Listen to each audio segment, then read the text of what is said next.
Welcome to Pindar Poetry. We hope you learned something new. You start by protecting your data. Make an iCloud or Finder backup now. Once backed up, go to Settings, General, then VPN and Device Management to locate the iOS beta profile. You're removing the enrollment that triggers notifications. Tap Remove Profile, authenticate with your passcode, and then restart the device. This step ensures the system clears enrollment tokens. You're doing this first, because uninstalling the profile is the primary way to stop recurring beta update prompts. Once done removing the profile, make sure automatic update behaviors are off. You should open Settings, General, Software Update, then Automatic Updates. Turn off both Download iOS updates and Install iOS updates so your device won't fetch or apply beta packages.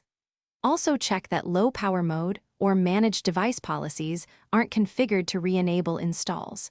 If you use a corporate or school profile, unregister or contact IT. These steps stop the system from silently downloading and prompting you to finish. Clear leftover files and settings that may trigger notifications.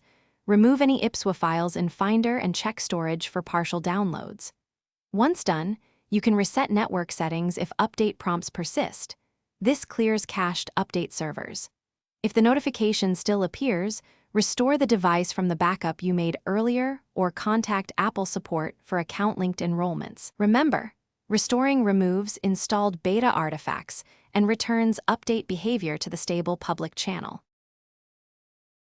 Thanks for watching. Consider subscribing if we helped you.